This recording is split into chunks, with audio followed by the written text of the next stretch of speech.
I have a dream. Who I think of when I think of the word courage is my grandfather. He's a courageous man. He's done so much for his family. Our family needed money when he was raising his kids in Mexico.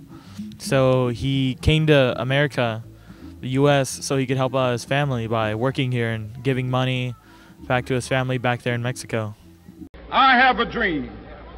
A story for me about courage is my mom. She grew up having nothing, including being homeless, and she went to college and now is a nurse, and she has a house and a family. I have a dream.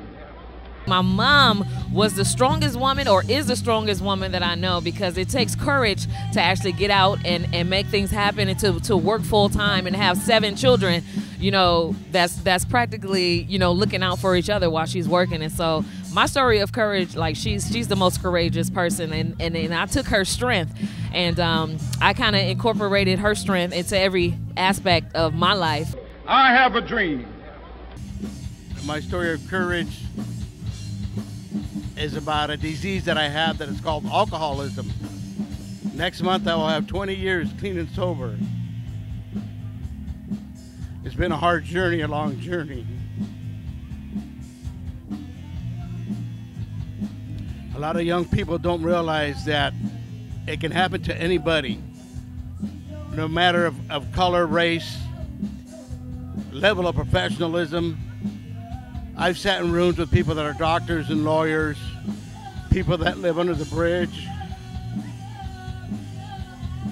And to me, they were all courageous people because they were there admitting, working on their problems of what we call alcoholism, addiction. And there's lots and lots of people, hundreds of thousands of people in the world today that suffer from this. What do you think courage is? Courage is giving oneself to one cause. I'm a veteran of San Diego County. As we stand here in front of these memorials, I speak of courage. These men's names span generations of courage from this community. As you can see, there are two world wars and 2 police actions. As I speak of courage, I am drawn to 2 names whose names are on these 2 memorials. Both men were missing in action in 2 different world wars. One name is Andrew Fernandez, the other was Frank J. Felice. I have a dream. So for me, my mother was the really embodied courage. And she worked very hard, sometimes having 3 jobs at a time to be able to provide for her family. So she lived here in Hollister for over 47 years and didn't venture out beyond our county.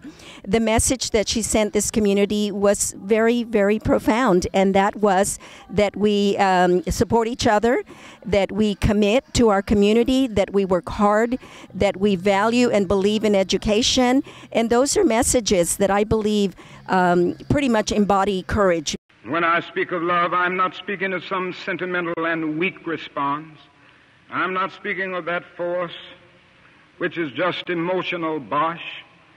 I'm speaking of that force which all of the great religions have seen as the supreme unifying principle of life.